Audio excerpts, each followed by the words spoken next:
Bienvenue à la mini-méditation du mercredi de l'Institut biblique belge. Dans les 5 prochaines méditations, nous allons plonger le regard dans la prière que Jésus fait dans Jean 17.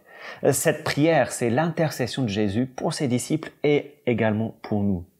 C'est un fait époustouflant que le Fils de Dieu, incarné et maintenant exalté, prie pour nous. Et pourtant, c'est un fait attesté partout dans la Bible.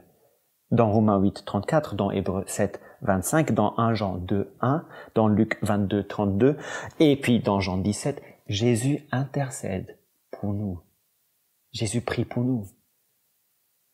C'est incroyable. Soyez rassurés, soyez réconfortés. Jésus prie pour nous maintenant. Mais quelle est la nature de sa prière? Sa prière se concentre d'abord sur la gloire de Dieu. J'ai envie de dire que toute prière efficace, toute prière réelle, n'est pas une prière centrée sur l'humanité, mais une prière centrée sur la gloire de Dieu. Et ça, c'est la prière la plus utile pour les êtres humains. C'est pas utile pour l'être humain de prier en l'absence d'une pensée pour la gloire de Dieu. Au contraire, plus on est concentré sur la gloire de Dieu, plus on est utile pour les êtres humains, à la fois dans la prière et dans la vie. Et c'est pourquoi que Jésus commence sa prière en parlant de la gloire de Dieu. Alors la gloire, parlons-en. C'est quoi la gloire? C'est le poids, c'est l'importance, c'est le rayonnement, c'est l'éclat, c'est la beauté, c'est la splendeur, c'est le rayonnement.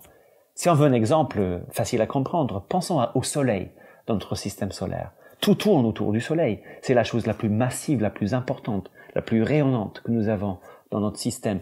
De la même manière, à l'échelle du cosmos, Dieu est le centre de gravité.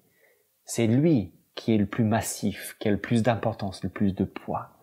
Et donc, si on comprend bien notre relation avec lui, on comprendra toutes les autres relations qui peuvent exister. Et dans le verset 1, Jésus dit que le Père va le glorifier dans son heure. Mon Père, l'heure est venue, fais éclater la gloire de ton Fils. Le Père glorifie le Fils à son heure. Et dans l'évangile de Jean, l'heure de Jésus, c'est toujours l'heure de sa mort à la croix. Jésus, à ce moment-là, est l'agneau de Dieu qui ôte le péché du monde. En prenant notre place à la croix, en mourant pour nous, en prenant le jugement, le juste jugement de Dieu sur nous, Jésus est glorifié par son Père. Deuxième chose que nous voyons, c'est que le Fils fait éclater la gloire du Père en sauvant les êtres humains qui viennent à lui. Pour qu'à son tour, le Fils fasse éclater ta gloire. En effet, tu lui as donné l'autorité sur l'humanité entière, afin qu'il donne la vie éternelle à tous ceux que tu lui as donnés. Le Fils fait éclater la gloire du Père en sauvant l'humanité. Et cela est consistant avec le fait que depuis l'éternité et jusque dans l'éternité, Jésus est glorieux.